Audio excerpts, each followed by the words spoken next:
মহিলাদের সিজদা দেওয়ার নিয়মটা বলুন, আর সিজদা দেওয়ার সময় পেট উরুর সাথে লেগে থাকলে কি নামাজ হবে কিনা? অসুস্থতার কারণে কেউ অযাচিত লোম 40 দিনের মধ্যে পরিষ্কার করতে অক্ষম হলে কি নামাজ আদায় হবে? অবাধ্য সন্তানকে বাধ্য করার কোনো উপায় আছে কি? নামাজ সূরা ফাতিহার পর আরেকটা সূরা পড়ার আগে বিসমিল্লাহ পড়া কি আবশ্যক? পিরিয়ড অবস্থায় মৃত ব্যক্তির কাছে যাওয়া যাবে কিনা? ঋণ পরিশোধের জন্য কিছু একটা আমল বলুন। জিকির ও ছোট ছোট দোয়া পাঠ করার সময় কি টেনে টেনে পড়তে হবে? মানুষ মারা গেলে মাইকিং করা জায়েজ আছে কিনা? বাথটাবে গোসল করতে প্রয়োজন থেকে অতিরিক্ত পানি খরচ হয়, এটা গোসল করলে কি পানি অপচয়ের গুনাহ হবে? টয়লেটে যাওয়ার সময় মাথায় ঘোমটা দেওয়া কি আবশ্যক? আহাদনামা পড়া যাবে কিনা? মুখের তিল বা আঁচিল উঠানো কি হারাম? মৃত ব্যক্তির জন্য হাফেজ ডেকে কোরআন খতমা মিলাদ দিলে মৃত ব্যক্তির কোনো লাভ হবে? কোরআন ধরে ওয়াদা করার পর সে ওয়াদা ভঙ্গ করলে কি পরিণতি হতে পারে? ফজর নামাজের আজানে আসসালাতু খায়রুম মিনান নাওম বলার সময় আমরা উত্তরে কি পড়ব? আমাদের দেশে সচরাচর দেখা যায় মৃত ব্যক্তিকে গোসল দেওয়ার পর গোসল দেওয়ার স্থানে 41 দিন পর্যন্ত কাউকে যেতে মানা করা হয়। সেখানে সন্ধ্যাবেলা 41 দিন পর্যন্ত আগরবাতি বা মোমবাতি জ্বালানো হয়। এটা কি শরীয়ত সম্মত? গর্ভবতী মেয়েরা যদি ব্যাক পেনের কারণে বসে নামাজ আদায় করেন তাহলে কি সঠিক হবে? আমরা আর বিলম্ব না করে চলুন আপনাদের গুরুত্বপূর্ণ প্রশ্নগুলোর উত্তর দেওয়ার আলোকিত ভুবনে প্রবেশ করি। রহিমা চম্পা জানতে চেয়েছেন, টিভিতে নাটক শিরকের দৃশ্য দেখলে শিরকের গুনাহ হবে কি না? শিরকের দৃশ্য দেখানো হলে সেটি আমরা যদি দেখতে থাকি আমাদের কাছে বিষয়টা সহজাত এবং স্বাভাবিক হয়ে যেতে পারে। এই জায়গা থেকে এগুলো দেখা থেকে আমাদের বিরত থাকা উচিত। হ্যাঁ, শুধু নিছক ধারণার জন্য যে কীভাবে শিরক হয়ে থাকে আপনি জানলেন এবং সেটা ভয়াবহতা সম্পর্কে আঁচ করলেন যে মানুষ কীভাবে তারই নিজের হাতে করা সৃষ্টিকে কীভাবে পূজা করছে, আপনি জাস্ট ধারণা নেওয়ার জন্য দেখলে সেটি গুনাহের কারণ হবে না। কিন্তু এইভাবে অহরহ যদি আপনি দেখতে থাকেন, বিশেষ করে নাটক সিনেমাতে, আপনার হিন্দি ফিল্ম ইত্যাদিতে যদি অনবরত এগুলো প্রদর্শন করা হয়, যেহেতু হিন্দুরা এগুলো করে থাকেন তাদের সামাজিক কালচার অংশ হিসাবে, সেগুলো দেখতে দেখতে আমাদের কাছে সহনীয় হয়ে যেতে পারে। সেজন্য এগুলো দেখা ওইভাবে অ্যাভয়েড করা উচিত। মোহাম্মদ মিজানুর রহমান জানতে চেয়েছেন, আপনি একটা আলোচনা বলেছেন রাগের মাথায় তালাক বললেও তালাক কার্যকর হয়ে যায়। এটা দেখে আমার স্ত্রী আমাকে তালাক দিয়েছে। আপনার কথার কোরআন হাদিসের আলোকে ব্যাখ্যা চাই। নবী করিম সাল্লাল্লাহু আলাইহি ওয়াসাল্লাম বলেছেন, সালাতুন জিদ্দুহুন্না জিদ্দুন ওয়া হাজলুহুন্না জিদ্দুন। তিনটি কাজ মানুষ সিরিয়াসলি করলে যা হয়, দুষ্টুমি করে করলেও তা হয়, এগুলো ঘটে যায়। তার মধ্যে থেকে একটি হলো তালাক। অতএব তালাকের এই বিষয়টি খুবই সিরিয়াস, এটা স্পর্শকাতর।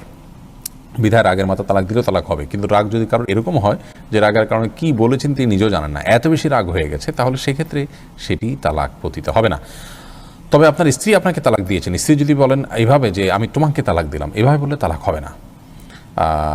এবং স্ত্রীর অর্পিত তালাকের যে পাওয়ার আছে সেটা তিনি কখন খাটাতে পারেন, কিভাবে সেটার প্রয়োগ করতে পারেন, এগুলো আলোচনা সাপেক্ষ বিষয়। এজন্য এই নির্দিষ্ট বিষয়ে কোনো দক্ষ আলিমের সাথে আপনি দেখা করে কোনো দারুল ইফতাতে গিয়ে আপনি আপনার বিষয়টি ফতোয়া নেবেন ইনশাআল্লাহ। বেলাল, আপনি জানতে চেয়েছেন, যেসব নারীর সন্তান প্রসবের 40 দিনের পরেও রক্ত প্রবাহ বন্ধ না হয় তারা কিভাবে বাদবন্দি করবেন? 40 দিন পার হওয়ার পরেও যদি রক্ত প্রবাহ বন্ধ না হয়, নেফাস বন্ধ না হয়, তাহলে সেক্ষেত্রে তারা সম্পূর্ণ স্বাভাবিকভাবে সকলে বাদবন্দিকে সম্পাদন করতে পারবেন। সেখানে কোনো আজকাল তো অনেক কিছু ব্যবস্থা রয়েছে যাতে করে ব্লাড যেখানে সেখানে না পড়ে, সেই ব্যবস্থাপনা গ্রহণ করার পর তিনি এ বাদবন্দিকে স্বাভাবিক করতে পারবেন। 40 দিনের পরে আর তার ব্লিডিং হলেও তাকে নেফাসে আক্রান্ত বা আপনার এটাকে আপনার প্রসব পরবর্তী যে ব্লিডিং বলা হয়ে থাকে সেটির মধ্যে গণ্য করা হবে না। এরপরে উম্মে সালমা রিহা, আপনি ইউটিউব চ্যানেলে প্রশ্ন করেছেন, অনেক সময় হাজব্যান্ডকে রাগ করে গজব দিয়ে ফেলি, পরে আফসোস লাগে, এতে কি গজব হাজব্যান্ডের উপরে পড়বে? না বোন, এর কারণে হাজব্যান্ডের উপর গজব পড়বে না। কোরআন কারীমের এই আয়াত থেকে স্পষ্ট বোঝা যায় যে রাগের মাথায় যখন মানুষ এই ধরনের বদদোয়া দিয়ে ফেলে, আল্লাহ রাব্বুল আলামিন সেগুলোকে বাস্তবায়ন করেন না। এবং তবে এটি একটা অন্যায় কাজ। মুমিন কখনো মানে কথায় কথা অভিসম্পাতকারী হতে পারে না। নবী করিম সাল্লাল্লাহু আলাইহি ওয়াসাল্লাম বলেছেন, ঈমানদার কখনো লাআন হয় না, লাআনত করবে, অভিসম্পাত করবে, বদদোয়া করবে কথায় কথা, এটি ঈমানদারের চরিত্র নয়। অতএব সবর এবং ধৈর্যের পরাকাষ্ঠা প্রদর্শন করতে হবে ভালো ঈমানদার হওয়ার জন্য। এরপরে মনি জানতে চেয়েছেন, মন থেকে হিংসা দূর করার উপায় কি? কারোর প্রতি যদি হিংসা হয় তার জন্য বেশি বেশি দোয়া করবেন, তাকে বিশেষ উপঢৌকন দিবেন, হাদিয়া দিবেন, তার কল্যাণ চেয়ে আল্লাহর কাছে আরও বেশি দোয়া কামনা করবেন, দোয়া করবেন। এগুলোর মাধ্যমে ইনশাআল্লাহ মন থেকে আপনার হিংসা দূর হবে। এগুলো শুধু পরামর্শ, কোরআন হাদিস থেকে বাতানো কোনো আমল নয়।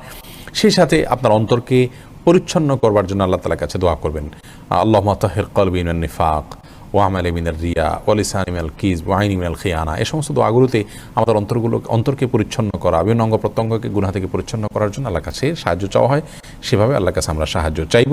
আর যার প্রতি হিংসা হয় চিন্তা করবেন যে এটি আল্লাহর ফয়সালা। আপনি যদি তার হিংসা করেন তাহলে কেমন যেন আল্লাহর ফয়সালাকে আপনি মানছেন না, কেমন জানি আল্লাহর ফয়সালার বিরুদ্ধে আপনি অবস্থান নিচ্ছেন। এটি অত্যন্ত গর্হিত এবং জঘন্য একটি বিষয়। সেটি আমরা যখন চিন্তা করব, কল্পনা করব, ভাববো, তখন ইনশাআল্লাহ বিদিনিল্লাহ বিষয়গুলো আমাদের কাছে সহনীয় হবে, সহজ হবে। আমাদের মধ্যে আর হিংসা থাকবে না যে আল্লাহ তাকে দিয়েছেন, এতে আমার খারাপ লাগবে কেন? আল্লাহ পছন্দ করেন দেখেই তো দিয়েছেন। অথবা আল্লাহর ফয়সালা আমার আপত্তি থাকলে তো ঈমান নিয়ে টানাটানি হবে। হ্যাঁ, আল্লাহ আমাকেও দেখ, সেটি ভিন্ন বিষয়। আবু বকর সিদ্দিক ওয়াইজ এআডি থেকে আপনি জানতে চেয়েছেন, মৃত ব্যক্তির গোসল দিয়ে টাকা নেওয়া জায়েজ আছে কিনা? গোসল দেওয়াটা মুসলিমদের কর্তব্যের অংশ, দাফন, গোসল, কবর দেওয়া।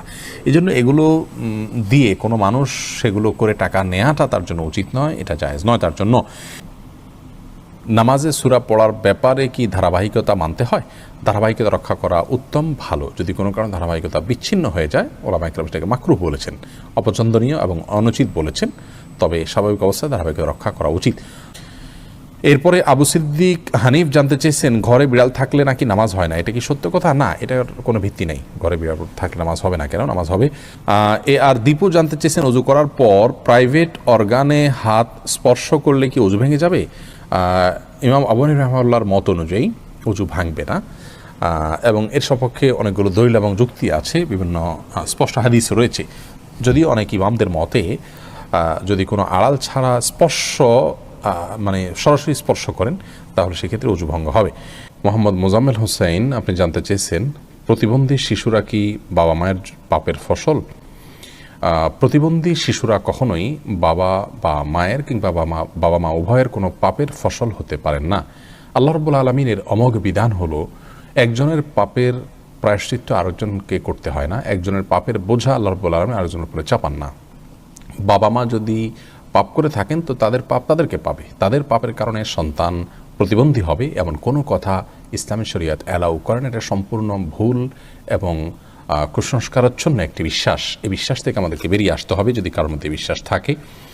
বরং প্রতিবন্ধী শিশু, এই শিশু আল্লাহ তাআলার পক্ষ থেকে মা বাবার জন্য অনেক বড় পরীক্ষার বিষয়। তারা যদি এটিকে সবরের সাথে, ধৈর্যের সাথে প্রতিপালন করেন, তাহলে ইনশাআল্লাহ বিদিন আল্লাহর কাছে তারা মহা পুরস্কার পাবেন। এ বিষয়ে আমরা মুসনাদ আহমদের একটি হাদিস পাই, তিরমিজির একটি হাদিস পাই। নবী সাল্লাল্লাহু আলাইহি ওয়াসাল্লাম বলেছেন যে একজন ইমানদারের নিজের প্রতি আল্লাহ তাআলা তাকে পরীক্ষা ফেলেন, তার মধ্যে বিপদ দেন, তার শরীরের মধ্যে অর্থাৎ রোগবালাই দিয়ে। আবার কখনো তার সন্তানকে দিয়ে তাকে আল্লাহ তাআলা পরীক্ষা করেন। আবার কখনো সম্পদের মধ্যে কোনো প্রকার ক্ষয়ক্ষতি দিয়ে আল্লাহ তাআলা পরীক্ষা করেন। হাদিস থেকে বোঝা যায় যে সন্তানের মধ্যে কোনো প্রকার ক্ষয়ক্ষতি হওয়া, সন্তান বিকলাঙ্গ হওয়া কিংবা প্রতিবন্ধী হওয়া, এগুলো সবগুলো আল্লাহ তাআলার পক্ষ থেকে পরীক্ষা। আর এই পরীক্ষা যদি কেউ সবর করতে পারেন এবং আল্লাহ তাআলার এই পরীক্ষায় উত্তীর্ণ হওয়ার চেষ্টা করেন, আল্লাহর সিদ্ধান্তকে মেনে নেন এবং এই কষ্টকে সহ্য করেন আল্লাহ তাআলার ফয়সালার প্রতি সন্তুষ্টির কারণে, তাহলে আল্লাহ রাব্বুল আলামিনের সাথে এই ব্যক্তি সাক্ষাৎ করবে কিয়ামতের ময়দানে এমত অবস্থায় যে তার কোনো গুনাহ থাকবে না। হাদিসটি তিনি বর্ণিত হয়েছে। অন্য আরেকটি হাদিসে আসছে, নবী সাল্লাল্লাহু আলাইহি ওয়াসাল্লাম বলেছেন, ইন্না আইজামাল জাযাই মা আইজামিল ওয়ালা, নিশ্চয়ই আল্লাহ রাব্বুল আলামিনের পক্ষ থেকে পরীক্ষা যত বড় হবে তার জন্য পুরস্কারও তত বড় হবে। অতএব কোনো বাবা মা যদি প্রতিবন্ধী সন্তান জন্ম দেন, তাহলে তাদের জন্য এটি অনেক বড় পরীক্ষা, তাদের প্রতিদান আল্লাহর পক্ষ থেকে অনেক বড় হবে ইনশাআল্লাহ বিদিনা, যদি তারা সবর করতে পারেন। মুসনাদ আহমদের এক বর্ণনায় এসছে যে নবী সাল্লাল্লাহু আলাইহি ওয়াসাল্লাম বলেছেন, কোনো ব্যক্তি যখন অসুস্থ হয়, রুগ্ন হয় বা তার শরীরে কোনো ত্রুটি থাকে, কোনো প্রকার প্রতিবন্ধকতা থাকে, তখন আল্লাহ রাব্বুল আলামিন ফেরেশতাদেরকে বলেন যে আমার বান্দা যতটুকু আমল করতে পারে এই তার প্রতিবন্ধকতা নিয়ে, সেটুকু তোমরা লিপিবদ্ধ করো তার জন্য। এরপরে তাকে যদি আমি সুস্থতা দিয়ে দেই, তাহলে তো যেটুকু তার অসুস্থতা ছিল, প্রতিবন্ধকতা ছিল, সেগুলো থেকে এটি কাফারা হয়ে গেল এই কষ্ট সহ্য করার কারণে।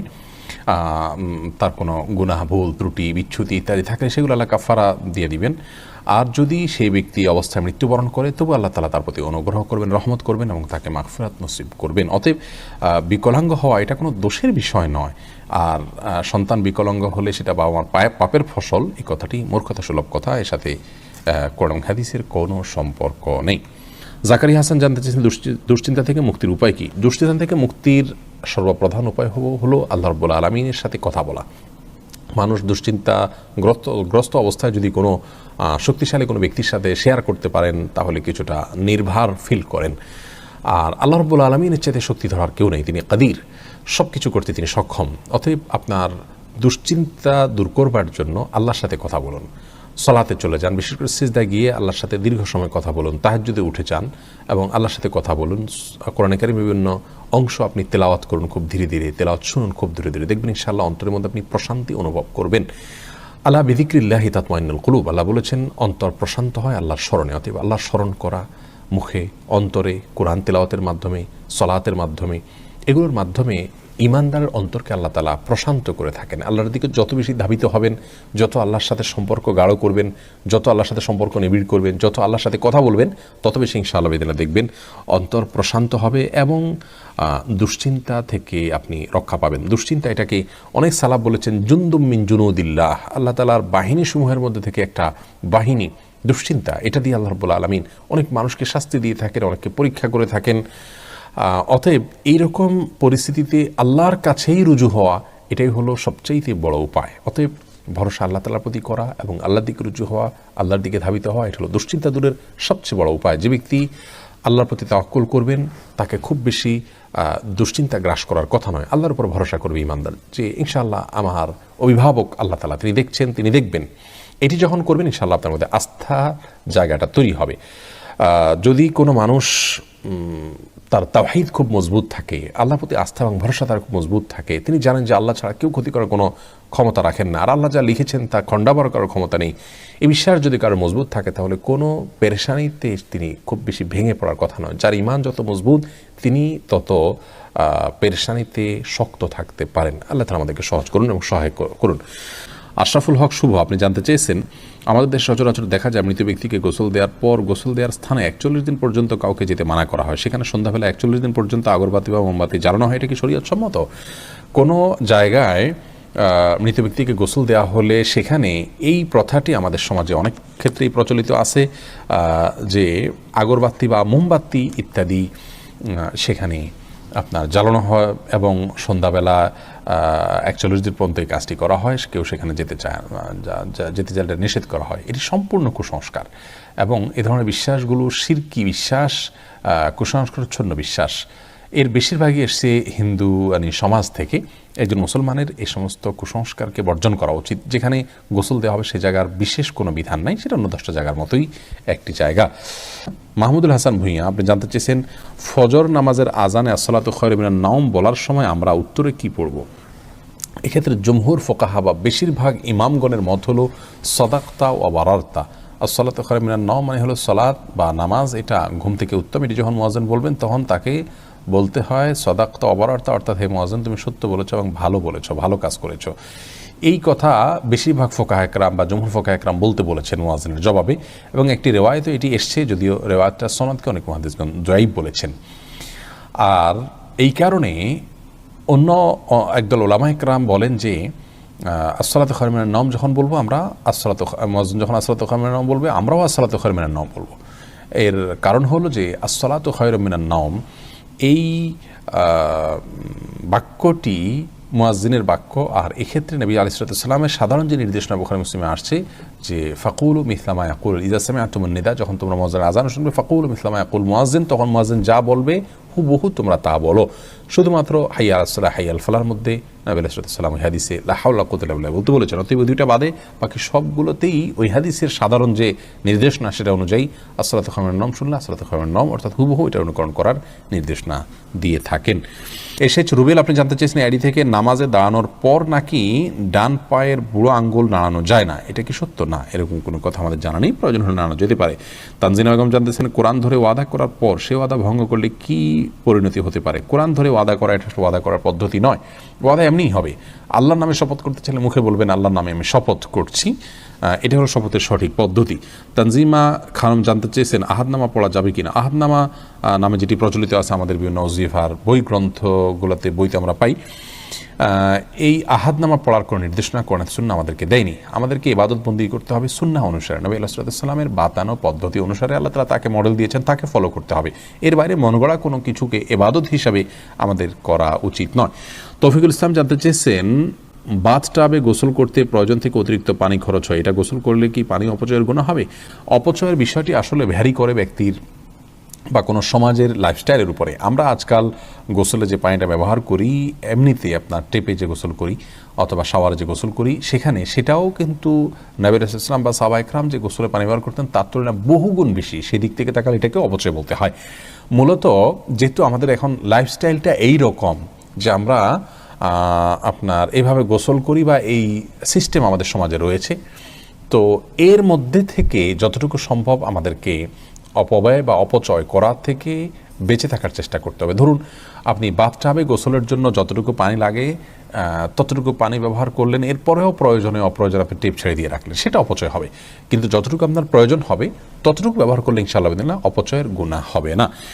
এনামুল হক ইনাম জানতে চেয়েছেন টাক মাথায় উপরি চুল লাগানো জায়েজ আছে কিনা। টাক ঢেকে আপনার চুল আছে এটি প্রকাশ করা, এটা এক ধরনের আপনার প্রতারণা বলা যেতে পারে। এটি করা অনুচিত এবং একজন ইমানদারের এটি আদর্শ নয় যে আমার যা নাই সেটা আমি মানুষের প্রকাশ করলাম। মোশাররফ এসকে আপনি যদি অন্য কোনো কারণ থাকে, আপনি রোদে থাকতে হয়, সেখানে আপনি অসুস্থ বোধ করেন, তাহলে আপনি মাথায় কোনো কিছু দিয়ে রাখবেন, কিন্তু আপনার চুল নেই কিন্তু আপনি চুল আছে সেটি প্রকাশ করছেন, এটি অনুচিত এবং একজন ইমানদারের জন্য শোভনীয় কোনো কাজ নয়। মোশাররফ এসকে জানতেছেন শোনা যায় যে মুছে লেগে যাওয়া কোনো খাবার খাওয়া হারাম, এটা কি সত্য? না, এটা সত্য না। মুছে যদি খাবার লেগে যায় সেটা হারাম হয়ে যায় এমন না, তবে এটি অস্বাস্থ্যকর, অনুচিত কাজ, অবশ্যই অনুত্তম কাজ। লিজা সামিনা আইডি থেকে আপনি জানতে চেয়েছেন রাতের বেলা আয়না দেখা অনেক অমঙ্গলজনক মনে করে, কিছু বলুন। রাতের বেলায় আয়না দেখাকে অমঙ্গলজনক মনে করাটা সম্পূর্ণ কুসংস্কার, ইসলামী শরিয়ার সাথে এর কোনো সম্পর্ক নেই। রাতের বেলায় আমরা আয়না দেখলে এর পেছনে কোনো অমঙ্গল নাই, আপনি রাতে দিনে যে কোনো সময় আয়না দেখতে পারেন। সোনিয়া আক্তার জানতেছেন জিকির ও ছোট ছোট দোয়া পাঠ করার সময় কি টেনে টেনে পড়তে হবে? কোরআনে কারিমের সময় যেরকম মদ এবং গুন্নাহ লক্ষ্য করে পড়তে হয়, দোয়া দরুদ যখন আমরা পাঠ করব তখন আমাদেরকে ঠিক একইভাবে মদ বা গুন্নাহ করে পড়তে হবে, এমন কোনো বাধ্যবাধকতা নেই। বরং তখন আমরা স্বাভাবিক যে আরবি অক্ষর উচ্চারণের নিয়ম আছে সেগুলো ফলো করে যদি করে যাই এবং মদগুলোকে সেভাবে আমরা না টানি, তাতেও ইনশাআল্লাহ বিদিনিল্লাহ জিকির বা দোয়া পাঠ করা বিশুদ্ধ হয়ে যাবে। এমনি সালাহুদ্দিন জানতে চেয়েছে নামাজরত অবস্থায় প্রসাবের ফোঁটা বের হলে কি করণীয়।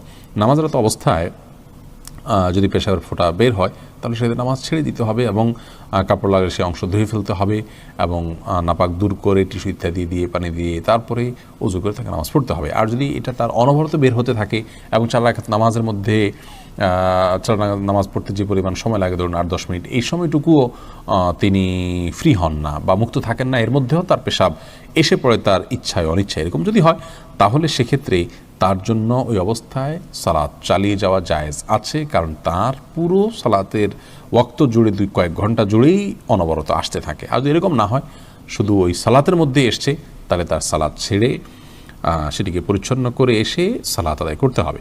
কোরআন আলো এর দিকে জানতে সোনিয়া আক্তার জানতে চেয়েছেন মহিলাদের সিজদা দেওয়ার নিয়মটা বলুন, আর সিজদা দেওয়ার সময় পেট উরুর সাথে লেগে থাকলে কি নামাজ হবে কিনা। জি, নামাজ হবে না। নারী পুরুষের সালাত নিয়ে যে মত পার্থক্য আছে এটাকে আমরা অনেক বড় করে দেখি, বিষয়টা এরকম বড় কিছু না। আপনার এখানে যারাই ইখতিলাফ করে থাকেন, জাস্ট এখানে পদ্ধতির উত্তম অনুত্তমের বিষয়টা, নামাজ হওয়া না হওয়ার কোনো ইখতিলাফ এখানে নেই।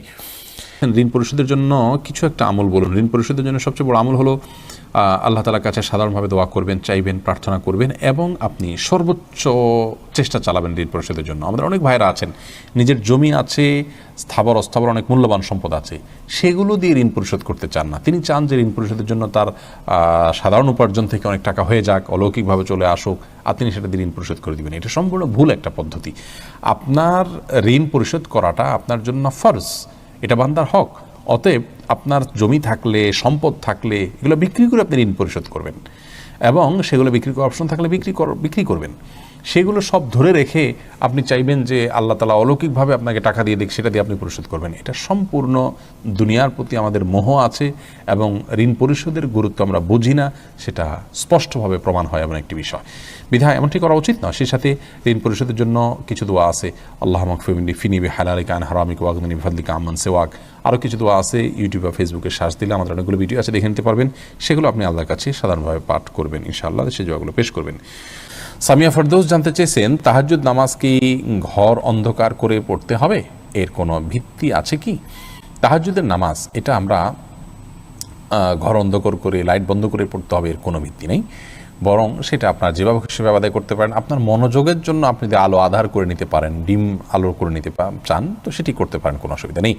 তবে অন্ধকারেই পড়তে হবে এমন কোনো বাধ্যবাধকতা বা নিয়ম নেই। লামিয়া রহমান মোমো জানতে চেয়েছেন, মুখের তিল বা আঁচিল উঠানো কি হারাম? মুখের যে তিল বা আঁচিল আছে এটা যদি দৃষ্টিকটু হয় এবং আমাদের জন্য নানান দিক থেকে ত্রুটিপূর্ণ হয় তাহলে সেটা তোলা যেতে পারে। তবে আপনার আজকাল এই যে সূক্ষ্মভাবে লোমগুলো তোলা এবং এই জাতীয় অনেকগুলো কাজ আছে, যে কাজগুলো আপনার শোভাবর্ধনের নামে আমরা করে থাকি, সেগুলো করা যাবে না। সাদিক জানতে চেয়েছেন, মানুষ মারা গেলে মাইকিং করা জায়েজ আছে কিনা? মানুষ মারা গেলে তার মৃত্যুর সংবাদটা শুধু প্রিয়জনদের জানানো হলো যে তিনি মারা গেলেন, এটুকু মানুষকে জানানোতে দোষের কোনো কিছু নেই। তবে এটা নিয়ে দীর্ঘ আলোচনা আছে, এটা নিয়ে আমরা ইনশাআল্লাহ দিনে কথা বলবো ভিন্ন কোনো ভিডিওতে। মোহাম্মদ মুস্তাকিম জানতেছেন, ব্যাংকে চাকরি করা কি হারাম? ব্যাংক যদি সুদি হয় তাহলে সেখানে সুদের সাথে সরাসরি সম্পর্ক থাকলে সে চাকরি করা তো অবশ্যই হারাম হবে। খন্দকার ফয়সাল ইসলাম লিমন জানতে চেয়েছেন, গর্ভবতী মেয়েরা যদি ব্যাক পেইনের কারণে বসে নামাজ আদায় করেন তাহলে কি সঠিক হবে? জি, দাঁড়া যদি স্বাভাবিক নামাজ পড়তে গেলে ব্যাক পেইন হয় তাহলে সেটা এবং সেটা অসহনীয় হয়, কষ্টকর হয়, রিস্কি হয়, তার জন্য পড়ে যাওয়ার আশঙ্কা থাকে, তাহলে তিনি ইনশাআল্লাহ বসে সালাত আদায় করতে পারবেন। যদি দাঁড়াতে পারেন তাহলে দাঁড়ানোর অংশটুকু দাঁড়ায় সালাত আদায় করবেন, এরপর রুকু সিজদা করাটা তার জন্য কষ্টকর হলে পরে বাকি অংশটা চেয়ারে বসে সালাত আদায় করবেন। আর যদি এটুকুও কষ্টকর হয় তাহলে পুরোটুকুই বসে সালাত আদায় করতে পারেন। আয়েশা সিদ্দিকা জানতেছেন, ফেসবুকে মৃত ব্যক্তির ছবি দেয়া বারবার কতটুকু শরীয়ত সম্মত? বিনা প্রয়োজনে এটা না করাই উচিত, তবে এটাকে হারাম আমরা বলতে পারবো না সরাসরি। রাকিব হাসান জানতেছেন, অসুস্থতার কারণে কেউ অযাচিত লোম 40 দিনের মধ্যে পরিষ্কার করতে অক্ষম হলে কি নামাজ আদায় হবে?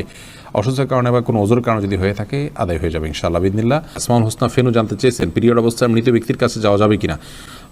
যাওয়া যাবে, এতে কোনো অসুবিধা নেই। কাকুলি শেখ জানতেছেন, সাহসিদ্দাতে কি সেজদার তাসবিহ পড়বো? জি, অবশ্যই আপনি সেজদার তাসবিহ পড়বেন। রোশনার খাতুন জানতে চেয়েছেন, মৃত ব্যক্তির জন্য হাফেজ ডেকে কোরআন খতমা মিলাদ দিলে মৃত ব্যক্তির কোনো লাভ হবে? মৃত ব্যক্তির জন্য হাফেজ ডেকে কোরআন খতম পড়া, মিলাদ পড়া কোনো শিক্ষা ইসলাম দেয়নি। এটি সম্পূর্ণ আমাদের দেশীয় সংস্কৃতি বা আঞ্চলিক সংস্কৃতি বা আমাদের বানানো সংস্কৃতি। মৃত ব্যক্তি নিজে তেলাওয়াত করলে তার সব তিনি পাবেন, আমরা তেলাওয়াত করলে তার তেলাওয়াত করে তার সব তার জন্য পৌঁছাতে চাইলে সেটি অনকল আমার মতো জায়েজ আছে। কিন্তু হাফেজ বা হুজুরদেরকে ডেকে এনে তেলাওয়াত করানো এবং তার জন্য পেমেন্ট করা, যেটা আমাদের দেশে প্রচলিত আছে, এটি ইসলাম শরীয়তের দৃষ্টিকোণ থেকে জায়েজ কাজ নয়। যেটি করছেন এবং যিনি করাচ্ছেন সবাই গুনাহগার হবেন। এরপরে রাশেদ আপনি জানতে চেয়েছেন, অবাধ্য সন্তানকে বাধ্য করার কোনো উপায় আছে কি? অবাধ্য সন্তানকে বাধ্য করার জন্য ছোটোবেলা থেকেই তার সাথে সেভাবে ইসলামিক যে আপনার ইসলামের যে নির্দেশনা আছে একজন প্যারেন্টসের জন্য, প্যারেন্টিংয়ের বিষয়ে, সেগুলোকে লক্ষ্য করা উচিত। তাকে সালাতের নির্দেশ দেওয়া, নিজের সালাতে অভ্যস্ত করা, ভালো পরিবেশ দেওয়া, এগুলো না করে এরপরে বড় হওয়ার পরে অলৌকিক কোনো পদ্ধতিতে তাকে আপনি বাধ্য করে ফেলবেন, এরকম কোনো সুযোগ নেই। তারপরেও আপনি তাকে সৎসঙ্গ দিলেন, নেককারদের সোহবতে নিলেন এবং তার জন্য আল্লাহর কাছে মনে প্রাণে দোয়া করলেন, আবার দোয়া সন্তানের জন্য কবুল হয়। এইরকম বিভিন্ন উদ্যোগের মাধ্যমে আপনি তাকে সৎপথে আনতে পারেন, বাধ্য করতে পারছি। তানি ইসলাম জানতে চেয়েছেন, টয়লেটে যাওয়ার সময় মাথায় ঘোমটা দেওয়া কি আবশ্যক? এটা উত্তম এবং ভালো। অনেক উলামা ইকরাম উন্মুক্ত মাথায় যাওয়াটাকে মাকরুহ বলেছেন। পরাজিত মনে নামাজ সূরা ফাতিহার পর আরেকটা সূরা পড়ার আগে বিসমিল্লাহ পড়া কি আবশ্যক? না, আবশ্যক না, সুন্নাহ পড়া ভালো, উত্তম। কাকুলি শেখ, সুন্নাহ পড়া উচিত, না পড়লে গুনাহ হবে না। কাকুলি শেখ জানতেছেন, বাজনা বাজানো ছাড়া ঘরের মধ্যে যেখানে কোনো নন মাহরাম নেই সেখানে কি গান গাওয়া যাবে? শুধু খালি গালা যদি গানের অর্থ খারাপ না হয় গাইতে পারেন, সেটা মানুষের সামনেও গাইতে পারেন, বিশেষ করে মানে মাহরামদের সামনে মহিলারা।